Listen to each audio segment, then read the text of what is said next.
নমস্কার, শুভ সন্ধ্যা। আশা করি সকলে খুব ভালো আছো, সুকুশলেই আছো। আজ তোমাদের আজিমগঞ্জের একটি মারাত্মক ভয়ের শিহরণ জাগানো ঘটনা বলবো। ঘটনা বলতে পারো, গল্পও বলতে পারো, কারণ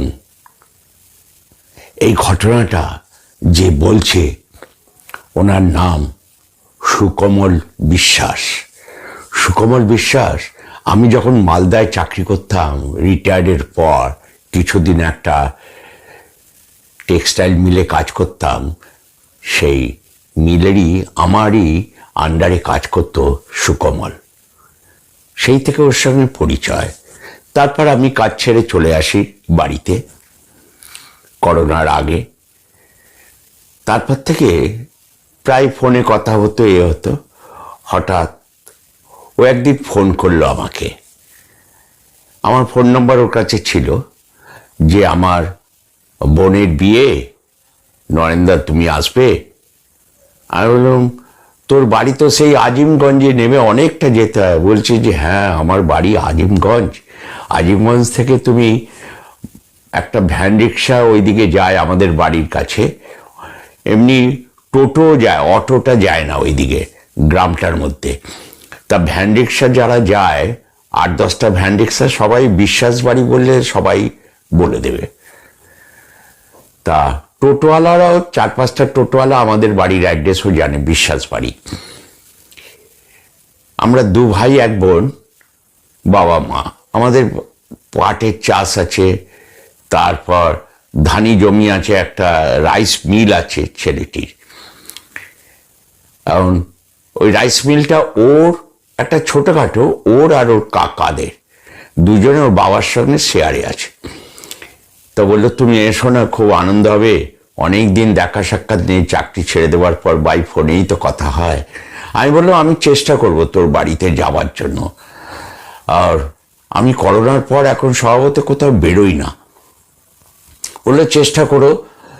তা আমাকে ওর বোনের বিয়ের কার্ডটা পাঠিয়েছিল, নিমন্ত্রণ।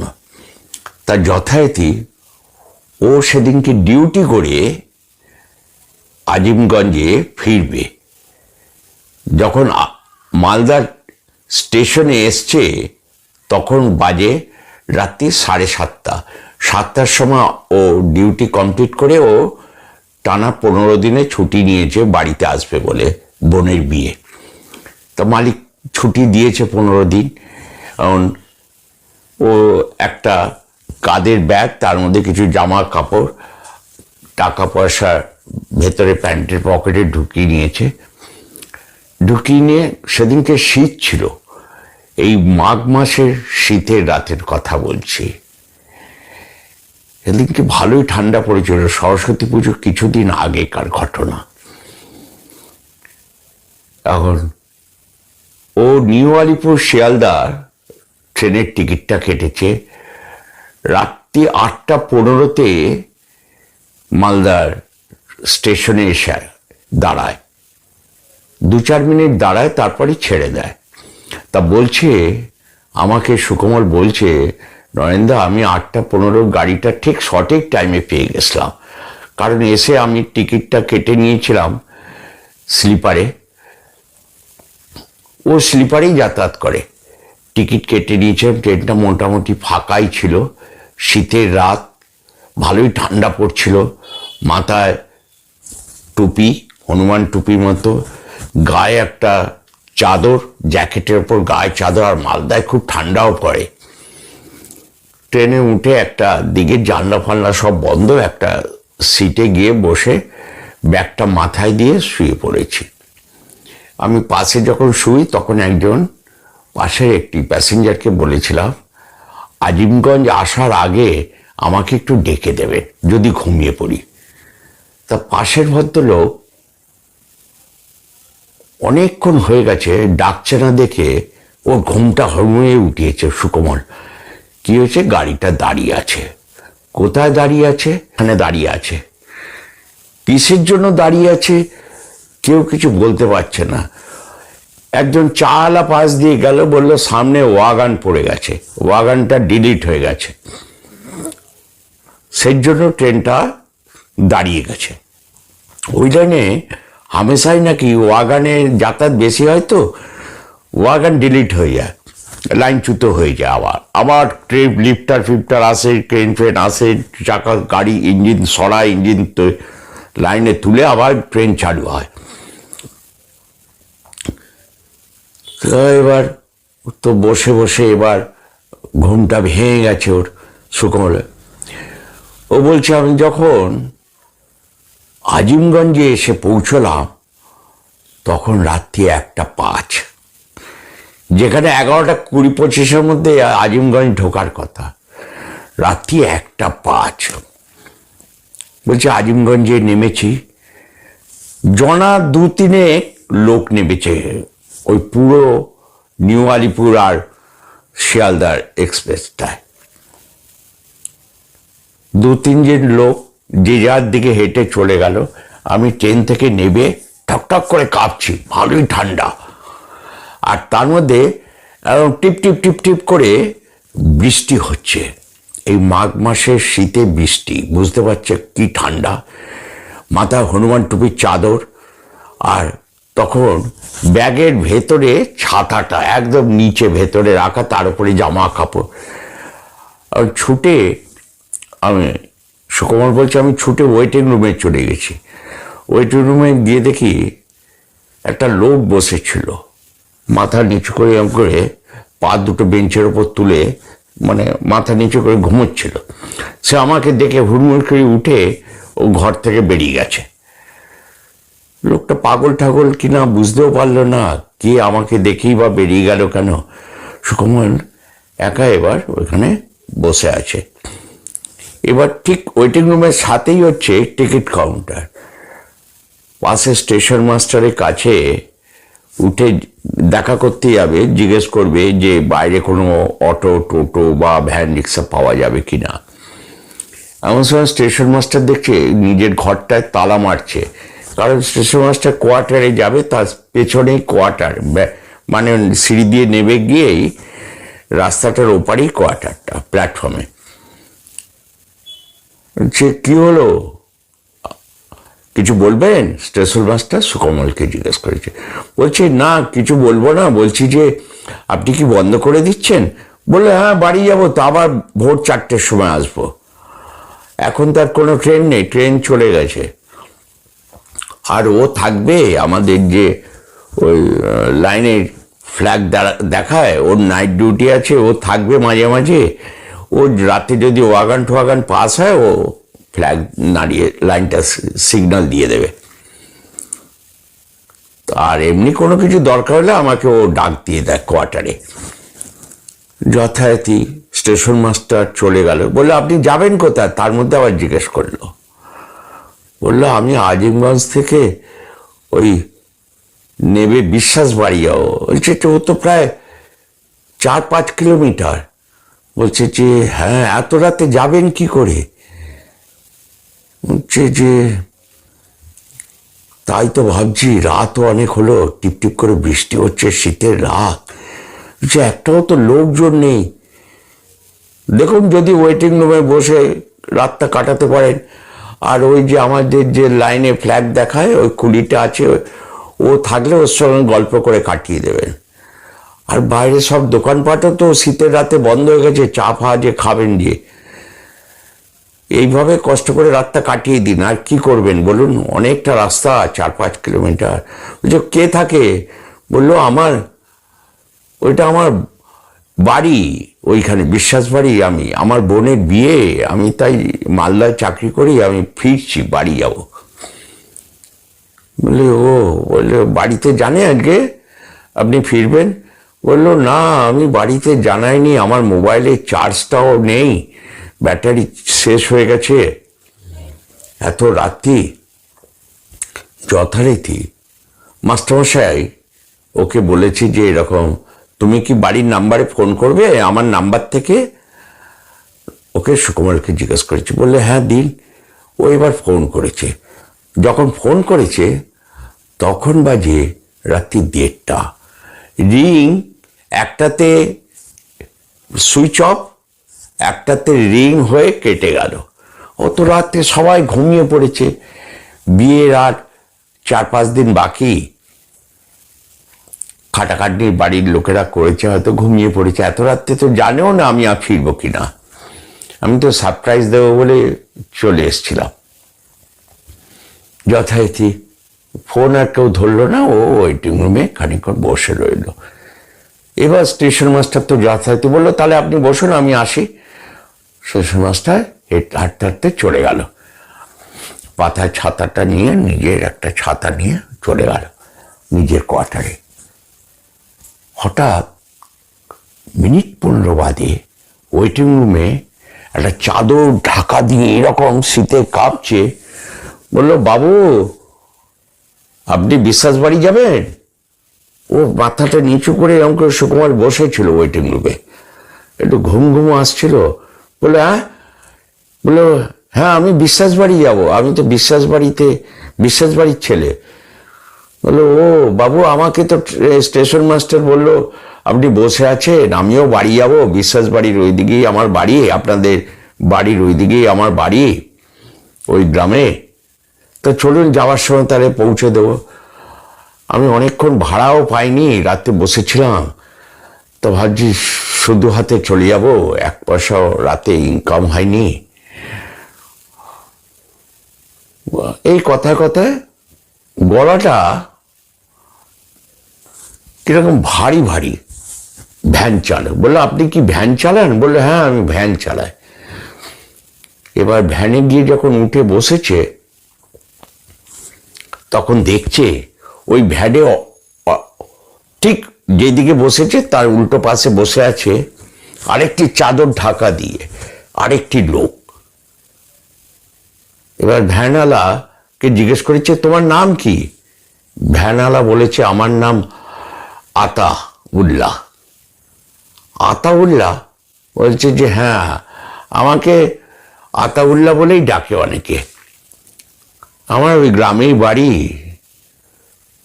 কালকেও কোনো রোজগার হয়নি, আজকেও সারাদিন ফাঁকা যাব, তাই একটা প্যাসেঞ্জার পেয়েছি, এ ওই মাঝ রাস্তায় নেমে যাবে, আপনাকে বিশ্বাস বাড়ি পৌঁছে আমি বাড়ি চলে যাবো। আবারও বিশ্বাস বাড়ি আপনাদের বাড়ি থেকে 2-3টে বাড়ি পড়ে। ও তাই নাকি? বললো হ্যাঁ।